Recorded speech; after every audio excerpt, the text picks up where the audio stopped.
Às 9 da manhã do dia 25 de abril de 1974, o alferes miliciano Maia Loureiro fez um gesto instintivo, um V, que se tornou um símbolo icónico da Revolução 25 de Abril. O alferes, que usava óculos escuros Ray-Ban, na altura com 27 anos de idade, tinha chegado a Lisboa na primeira das 10 viaturas de carros de combate que tinham marchado da Escola Prática de Cavalaria, logo atrás da viatura do Jeep, na qual seguia o capitão Salgueiro Maia. Meu Coronel, é uma honra estar hoje aqui connosco e contar com a sua presença para nos poder dar o seu testemunho e contar a sua história no 25 de Abril. A honra é minha de vos ter convidado e estar nesta casa, que também é a minha casa, e vou tentar, enfim, responder às vossas questões. Efetivamente, eu fiz aquele V da Vitória, que me perguntaram se eu tinha pensado no Churchill. Claro que eu não pensei em mais nada, foi um gesto instintivo, depois daquele acontecimento bastante marcante de os carros de combate comandados pelo Major Pato Anselmo e um dos carros comandados pelo alferes Sotomayor, em que o brigadeiro Junqueira dos Reis, o comandante da operação, deu ordem de fogo para o Salgueiro Maia, que entretanto tinha vindo junto ao Jeep e pegando uma granada defensiva, disse: é agora, se isto der para o torto, eu rebento a granada e ficamos todos aqui. E seguiu para parlamentar com o Sr. Brigadeiro. Eu ainda hoje não sei bem porquê, fui atrás dele, talvez pela minha juventude, enfim, sem pensar bem nas consequências, fui atrás dele. O Sr. Brigadeiro, efetivamente, deu ordem de fogo. O Tenente Sotomayor, que eu considero, e o Tenente Sotomayor, em primeiro lugar, respondeu que não fazia fogo. O Sr. Brigadeiro deu-lhe ordem de prisão e ele foi detido pela Polícia Militar. O Brigadeiro vai para o outro carro de combate, onde estava o Cabo Costa, em que também dá ordem, apronta-lhe uma pistola à cabeça e dá-lhe ordem para disparar. O Cabo Costa diz que não, que só recebe ordens do seu comandante, o alferes Sotomayor, fecha a escotilha do carro de combate e fica lá dentro. O brigadeiro, vendo isso, vai para o Jeep, dá 2 tiros para o ar, a ver de pistola, a ver se há alguma reação, não há, e retira-se. Os carros de combate ficam na zona.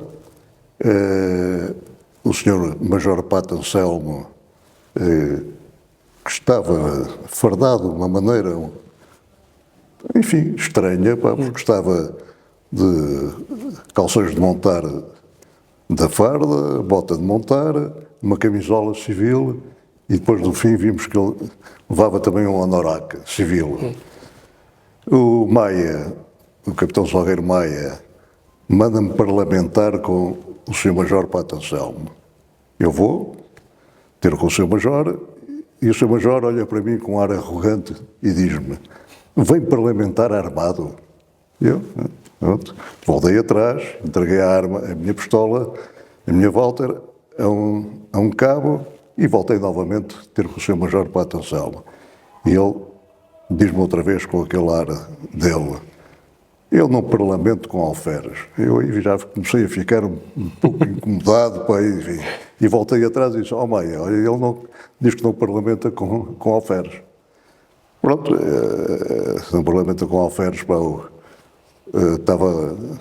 tinha vindo de outra operação que não foi sucedida, o Major Jaime Neves, pá, o capitão Tavares de Almeida e um alferes miliciante que tinha estado na Guiné. E vamos então parlamentar com o Sr. Major Pato Anselmo, e ele, ao fim de alguma conversa, enfim, muito animada, rendeu-se.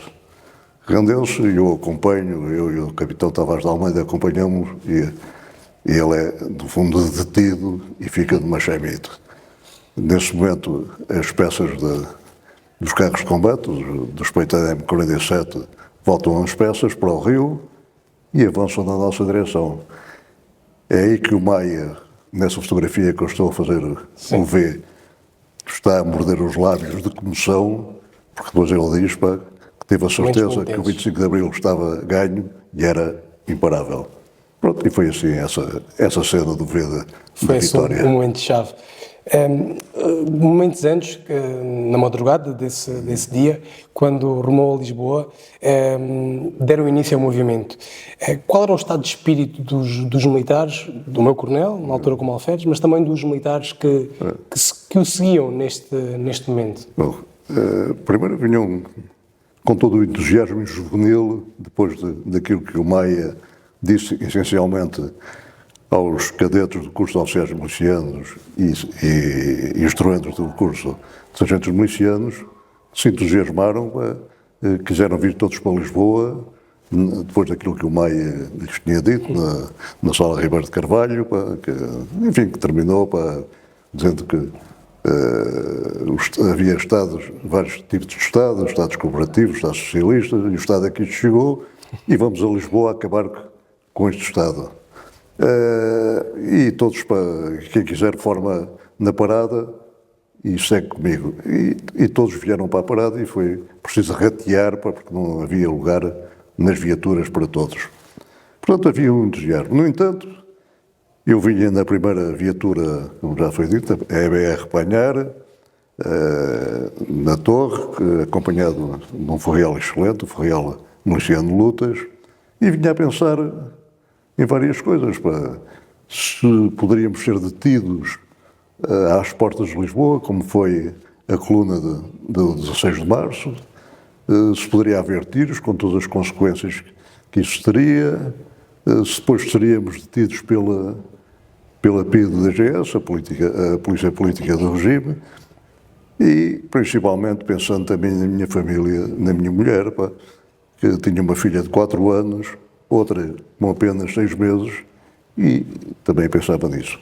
Mas vinha também, e estava convencido, e julgo que também, enfim, aqueles militares com que eu tinha confiança, os oficiais, estávamos todos convencidos que iríamos ter a vitória nesse dia. E, portanto, foi com esse espírito que vínhamos para Lisboa. Ao chegar a Lisboa, o capitão Salgueiro Maia dividiu também a força que estava a seu comando. Quais é que foram os pontos estratégicos que foram escolhidos? Ora bem, esses estavam já indicados na ordem de operações. Eram 3.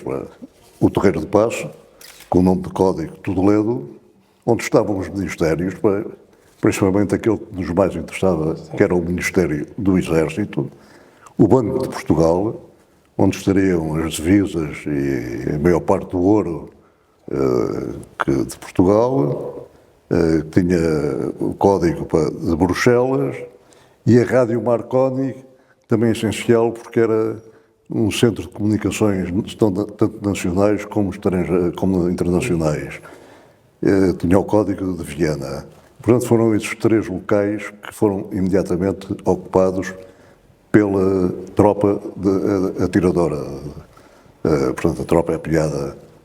Também não estava na missão, mas também foi cercado a Câmara Municipal de Lisboa e uma esquadra da PSP, da Polícia de Segurança Pública, que ainda hoje existe no Terreiro de Paço.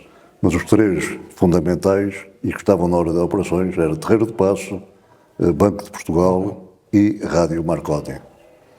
Bem, à passagem da coluna comandada por Salgueiro Maia, havia muitas pessoas a interagir convosco. Qual era a reação das pessoas naquele momento? Ora bem, eu posso dizer que a partir do Arco da Rua Augusta, quando a coluna já formada, eu continuava na primeira viatura, a população, os populares indistinguíveis da Algaria, aplaudiam, subiam para as viaturas, inclusivamente o jipe do capitão Salgueiro Maia ficou com a capota completamente destruída, Ele até a certa altura, pá, o Ferreira que ia com ele, o Ferreira Guilhar, com transmissões, lhe disse, pá, que o Jeep ia com munições, ia com explosivos, pá.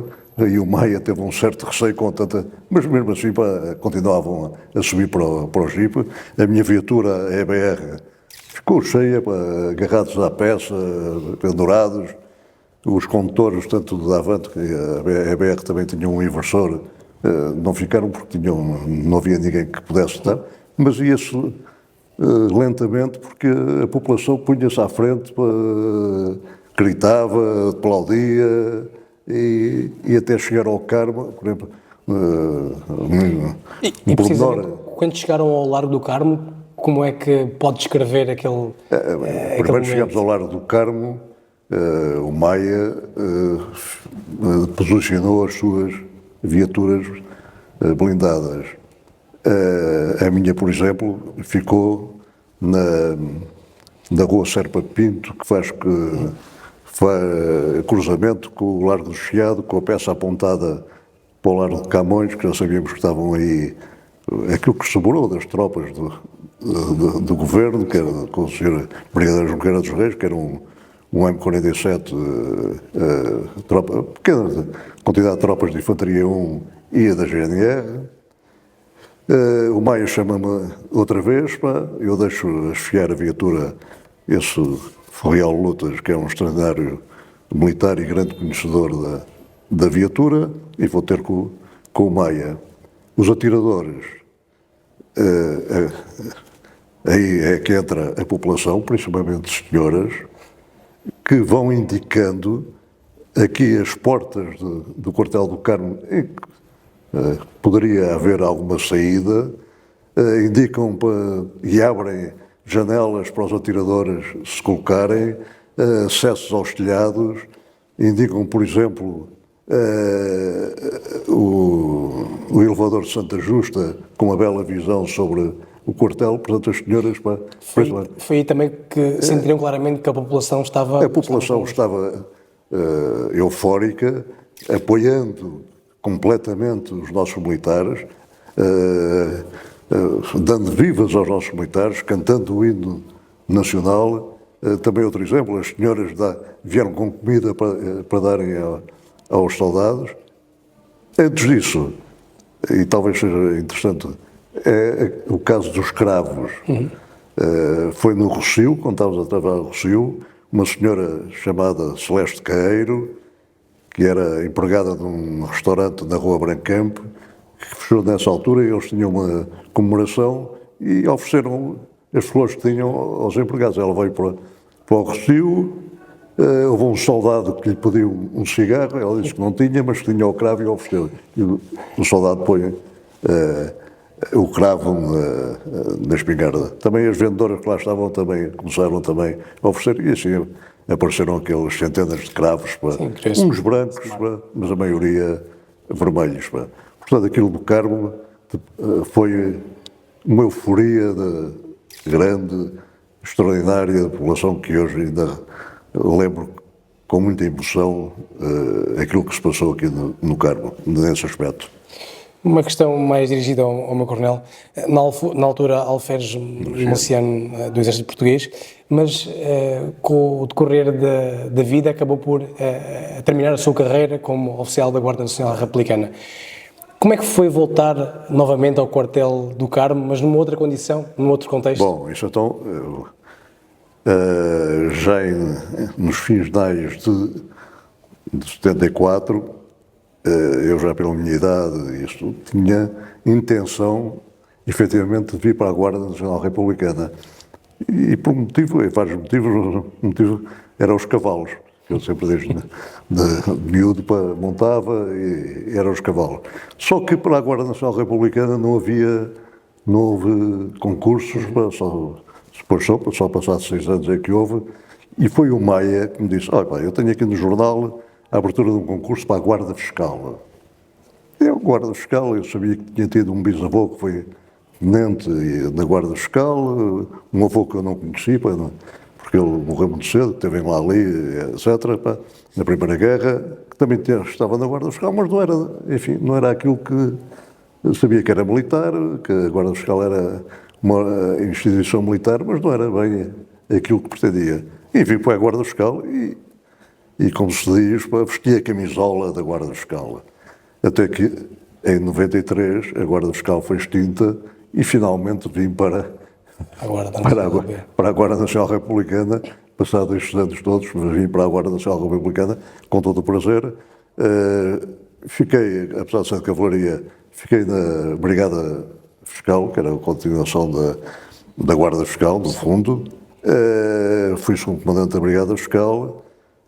Depois fui para a Escola Prática como segundo comandante e depois como comandante da escola. Eu era coronel, a escola era de comandante de major-general.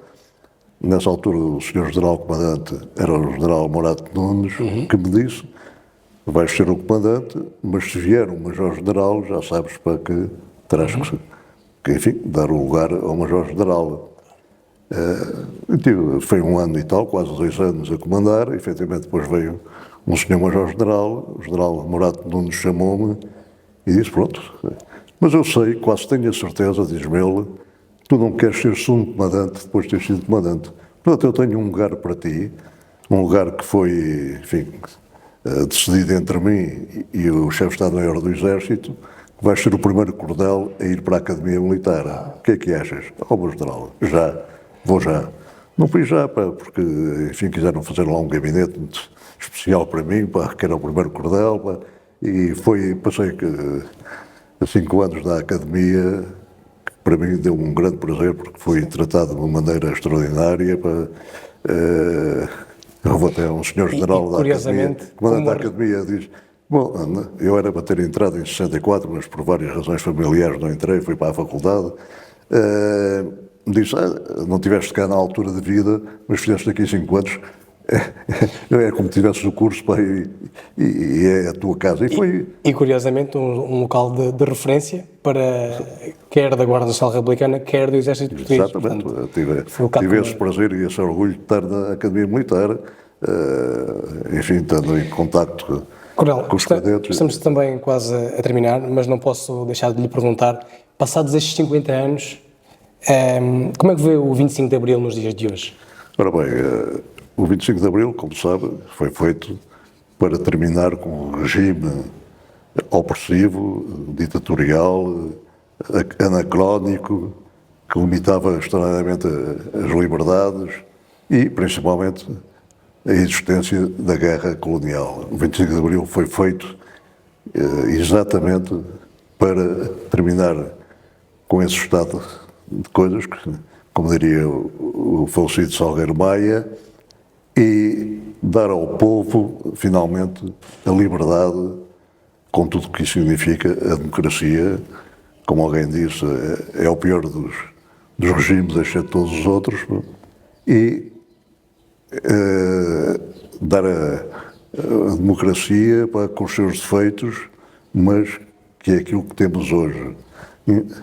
Eu estou preocupado porque estamos a atravessar um período de incerteza, não só internacionais, com guerras, mesmo quase ao pé de nós, na Europa, no Médio Oriente e praticamente em todo o mundo, e também a ascensão daquilo que nós chamamos os populismos, que também se passa em Portugal, e portanto temos que lutar pelos aqueles ideais do 25 de Abril que se podem, enfim, resumir àquilo que estava no programa: democratizar, descolonizar e desenvolver.